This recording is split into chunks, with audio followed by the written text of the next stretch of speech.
Okay, let's jump right in. Welcome to The Explainer. Today, we're unpacking an absolute watershed moment in modern warfare that went down on April 30th, 2026. We are looking at Operation Roaring Lion, and specifically the unprecedented military resupply to Israel. This was a massive physical delivery that literally sent geopolitical and economic shockwaves all the way around the world.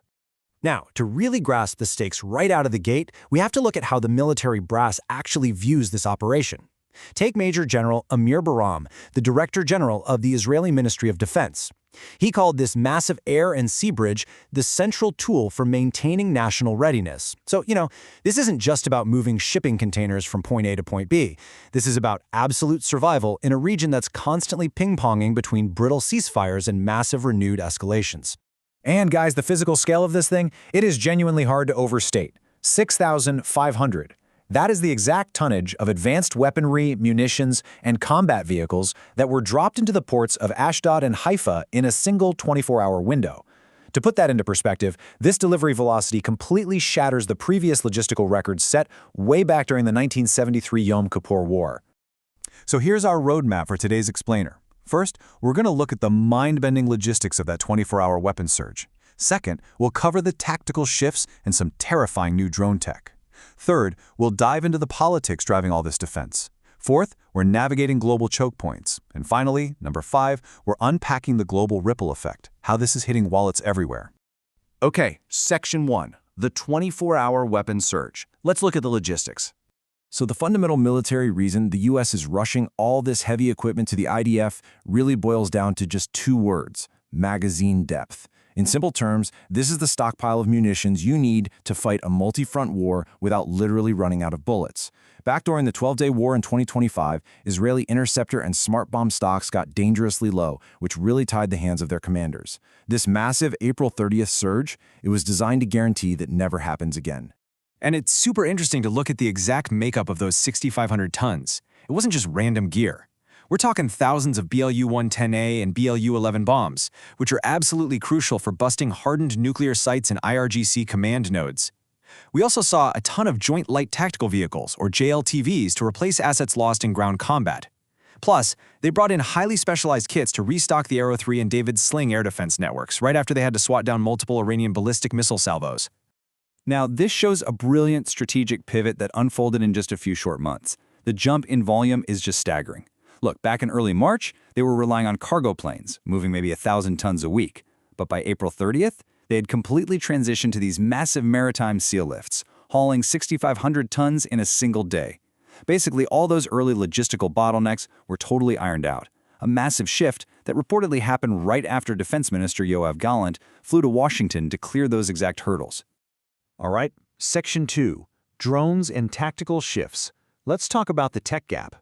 So the contrast on the battlefield right now is like night and day. On one side, the U.S. and Israeli coalition is flying the most advanced, expensive stealth platforms on the planet: F-35s, F-22 Raptors, B-2 Spirit bombers. But on the other side, the Iranian axis is stuck flying legacy jets like the MiG-29.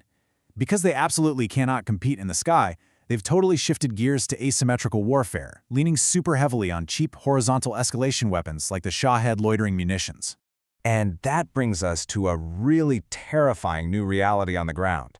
A huge chunk of this new U.S. shipment is actually meant to counter Hezbollah's fiber-optic drones. These are small, cheap, first-person view drones that drag a spool of glass fiber behind them, literally as thin as dental floss, for communication. Because they don't use radio waves, there's absolutely no way to electronically jam them. This low-cost, unjammable threat caused fatal casualties, like the tragic death of Sergeant Eden Fuchs during a medevac. It actually forced field commanders to weld improvised metal nets and cages onto their multi-million-dollar vehicles just to survive. Moving on to Section 3, the politics of defense. Keeping a massive pipeline like this flowing requires some serious political maneuvering in Washington. Throughout early 2026, the Trump administration repeatedly pulled the trigger on emergency authorities under the Arms Export Control Act. By doing this back in March to fast-track over 30,000 bombs, the White House bypassed congressional review completely. This is basically the physical embodiment of the America First arms transfer strategy. It's all about speed and projecting a peace-through-strength posture, totally sidestepping any legislative red tape. But hey, Israel isn't putting all its eggs in Washington's basket. They're actually running a smart parallel strategy. Knowing they're staring down an incredibly demanding security decade, the Israeli Ministry of Defense is pushing really hard for what they call munitions independence. For instance, they just inked a $200 million deal with Elbit Systems to rapidly crank out aerial munitions right at home. The ultimate goal here is to make sure the IDF can fight without any constraints, gradually reducing their dependence on the U.S. supply bridge for future, long-term wars. Section 4. Navigating global choke points. Let's look at the Strait of Hormuz. So, after the US and Israel basically wiped out Iran's air defense grid and blew up about 190 of their ballistic missile launchers early in the war, Iran had to pivot. They adopted a strategy of horizontal escalation. Knowing they couldn't win a direct missile shootout, they just absorbed those strikes. Then they unleashed their proxy networks with those unjammable drones we talked about, and crucially, they started targeting global energy choke points. They effectively choked off 20% of the entire world's oil and gas supply. To fight back against this blockade, the U.S. State Department launched something called the Maritime Freedom Construct. Interestingly enough, on the exact same day as that 6,500-ton weapons drop. What's super fascinating is how this is different from your standard military task force. Instead of forcing countries to commit troops or escort convoys, it's a hybrid diplomatic hub. It's all about sharing intelligence and enforcing heavy sanctions.